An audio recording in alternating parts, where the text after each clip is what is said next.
बच्चों class 7th की exercise 11.3 कर रहे हैं, जिसका हम क्वेश्चन नंबर 3 करेंगे।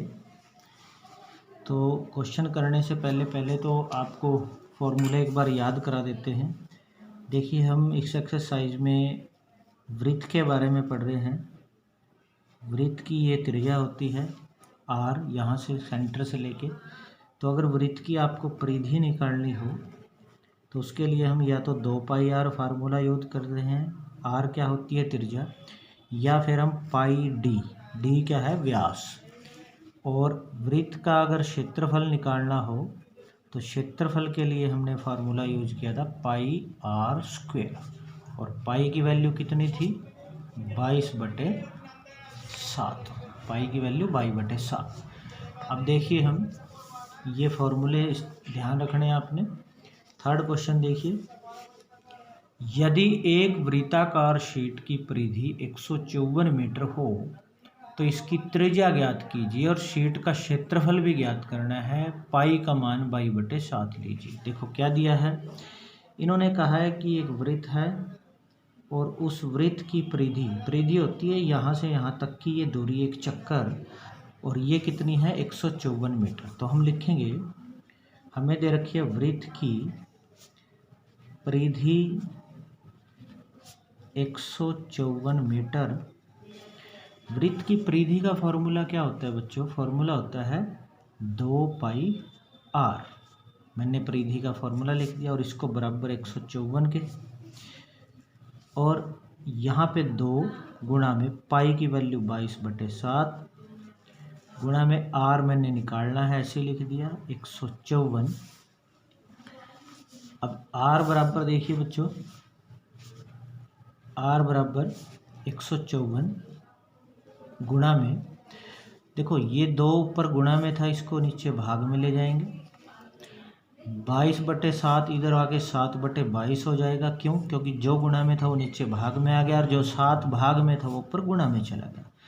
2 से कट करेंगे, 2 एकम 2, 2 से कट करेंगे 2 सत्ते 14 और 2 सत्ते 14। 11 से कट करेंगे हम, 11 दूनी 22 और 11 सत्ते 77। तो हमारे पास r बराबर आ गया 7 सत्ती 49/2। 49/2 इसके हम दशमलव बनाएंगे। 49 को 2 से भाग करेंगे, 2 दूनी 4, ऊपर से 9 उतारा, 2 चौके 8, 9 में से 8 गए 1, फिर पॉइंट लगाएंगे 0 और पॉइंट लगाएंगे 2 पंजे 10। तो ये आ जाएगा हमारे पास r बराबर 24.5 मीटर। तो ये हमारे पास क्या आ जाएगी? इसकी त्रिज्या। तो हमें त्रिज्या निकालनी थी। एक तो देखो लिखा हुआ था कि इसकी त्रिज्या ज्ञात कीजिए, दूसरा हमें क्या निकालना है? इसका क्षेत्रफल भी ज्ञात करना है। तो हम लिखेंगे अब कि वृत्त का क्षेत्रफल भी निकालना है। तो क्षेत्रफल का फार्मूला है πr², यानी पाई का मान 22/7, r² का मतलब होता है r गुणा r। तो 22/7, r कितना आया? तो 24.5 गुणा में 24.5 r की जगह लिखेंगे। तो अब हम वैसे हम क्या करते हैं, पॉइंट की बजाय r की वैल्यू ये 49/2 डाल देते हैं ताकि वो काटना आसान हो जाए। तो मैं यहाँ पे क्या करता हूँ, इसकी जगह, इन दोनों की जगह वैल्यू दोबारा से डाल लेता हूँ। तो ये देखिए हमारे पास था ये 22/7 गुणा में r की जगह मैं ये ऊपर वाली वैल्यू, ऐसा मैंने क्यों किया 49/2, क्योंकि ये 2 से जैसे ये कट करना आसान हो गया, 11 आ गया, और 7 से 7 एकम 7, 7 सत्ती 49, ये कट करना आसान हो गया। तो बटे में नीचे तो बच गया 2, 11 सत्ते 77, 77 को हमने 49 से गुणा करनी है। तो 49 को हम देखो 77 से गुणा करेंगे तो कितना आएगा? देखो 7 9 63 हासिल 6, 7 चौके 28 और 6 34। तो फिर 7 से वही आ जाएगा 343 यहाँ पे, 3 4 3 7, 4 और 3 7 और एक 3, तो ये आ गया 3773। अब हम इसको क्या करेंगे? 2 से भाग करेंगे। 3773 को 2 से, 2 एकम 2, 3 में से 2 गया 1, ऊपर से 7 उतारा, 2 अट्ठे 16, तो 7 में से 6 गया 1, ऊपर से 7 उतारा, 2 अट्ठे 16, 1 3, 2 छक्के 12, 1 फिर पॉइंट लगाया, 0 उतारी ऊपर से और 2 पंजे 10, तो हमारे पास आ गया ये 1886.5 मीटर स्क्वायर। तो हमारे पास ये क्षेत्रफल आ गया है और ये हमारे पास त्रिज्या आ गई है। तो इस तरह से हम ये क्वेश्चन कर लेंगे थर्ड। आपने इसको अच्छे ध्यान से समझ के कर लेना है। अब देखिए फोर्थ क्वेश्चन करेंगे बच्चों। फोर्थ क्वेश्चन क्या है, 21 मीटर व्यास वाले एक वृत्ताकार बगीचे के चारों ओर माली बाड़ लगाना चाहता है। देखो क्या है कि एक वृत्ताकार बगीचा है जिसका व्यास, ये व्यास होता है बीचों बीच सीधा जाएगा जो यहाँ से, जिसका व्यास है 21 मीटर सारा। तो त्रिज्या इसकी आधी करनी पड़ेगी। आगे क्या है, अब देखो बाड़ चारों तरफ यहाँ से यहाँ तक एक चक्कर लगाना है जिसको हम वृत्त की परिधि बोलेंगे। तो हम लिखेंगे पहले, हमें इसमें हम लिखेंगे कि वृत्त का व्यास यानी डी से हम व्यास बोलते हैं, जो हमें देखा 21 मीटर। तो वृत्त की परिधि कितनी आ जाएगी, अगर डी व्यास दिया हो तो पाई डी फार्मूला होता है। तो पाई का फार्मूला 22/7, पाई की वैल्यू, डी की वैल्यू 21, तो 7 एकम 7, 7 × 21। तो हम इसको गुणा कर लेंगे। अब कितना आ जाएगा, देखो हमारे पास ये, तो 3 दूनी 6, 3 दूनी 6 तो 66 मीटर आया है। 3 से गुणा करके 3 दूनी 6, 3 दूनी 6, 66 मीटर आया।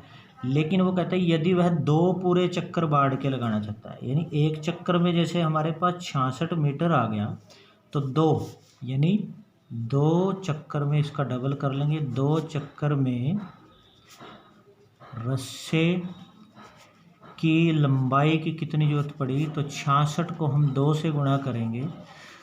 तो 66 को 2 से गुणा, 2 छक्के 12, 2 छक्के 12, 1 13, 132 मीटर।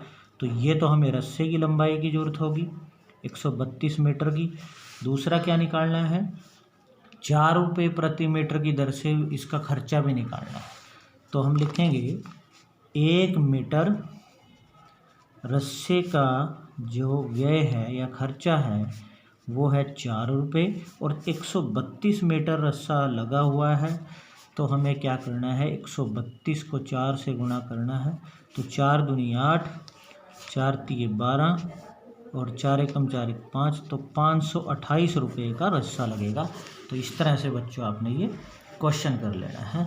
उसके बाद है फिफ्थ क्वेश्चन। देखिए फिफ्थ क्वेश्चन है, 4 सेंटीमीटर त्रिज्या वाले एक वृत्ताकार शीट में से 3 सेंटीमीटर त्रिज्या वाला एक वृत्त को निकाल दिया है। शीट का शेष क्षेत्रफल निकालना और पाई का मान 3.14 लेना है। तो देखिए क्या है कि एक मान लीजिए बड़ा वृत्त है जिसकी त्रिज्या है 4 सेंटीमीटर, और उसमें से एक छोटा वृत्त यानी जैसे ये 3 सेंटीमीटर वृत्त ये निकाल देना है उसके बीच में से, तो बाकी बच गया उसका क्षेत्रफल निकालना है। तो क्या करना है, हमने बड़े वृत्त के क्षेत्रफल में से छोटे वृत्त का क्षेत्रफल घटा देना है। तो हम लिखेंगे कि बड़े वृत्त की त्रिज्या, मैं कैपिटल आर से लिख देता हूँ यहाँ, वो है 4 सेंटीमीटर। छोटे वृत्त की त्रिज्या को मैं स्मॉल आर से लिख लेता हूँ, वो है 3 सेंटीमीटर। तो शेष भाग का जो क्षेत्रफल होगा वो क्या करेंगे, हम बड़े वृत्त के क्षेत्रफल में से बड़े वृत्त का क्षेत्रफल माइनस छोटे वृत्त का क्षेत्रफल घटाएंगे। तो बड़े वृत्त का क्षेत्रफल का फॉर्मूला हम लिखेंगे क्या कि पाई आर स्क्वायर होता है, तो कैपिटल आर से लिख दे, पाई आर स्क्वायर में से पाई स्मॉल आर स्क्वायर घटाएंगे। इसमें क्या करेंगे बच्चों, देखिए ये पाई और पाई दोनों जगह है, बीच में माइनस है, यानी ये कॉमन ले लेंगे, पाई हम कॉमन ले लेंगे। अंदर ये रहेगा यहाँ पे R square minus R square, इसको कॉमन बोलते हैं जो दोनों के साथ हो, तो हमने ब्रैकेट के बाहर लिख लिया है। अब क्या करेंगे, पाई की वैल्यू इन्होंने कहा है 3.14 लेनी है यहाँ पे, आर स्क्वेयर यानी 4 का square minus R square small की जगह 3 का स्क्वेयर, तो ये बनेगा 3.14 और ब्रैकेट में 4 चौके 16 माइनस 3 ये 9, तो 3.14 और 16 में से 9 गए 7, तो ब्रैकेट के बाहर कोई निशान नहीं है, हमने इसको गुना मानना है, तो 7 से गुना कर देंगे, 7 चौके 28 हासिल 2, 7 एकम 7 और 2 9 पॉइंट 7 ये 21, तो 21.98 सेंटीमीटर स्क्वेयर ये शेष भाग का क्षेत्रफल आ जाएगा। तो इस तरह से बच्चों हमने क्वेश्चन नंबर 5 कर लेना है, आपने इनकी बार बार प्रैक्टिस करनी है और अच्छे से समझ के नोट कर लेना है।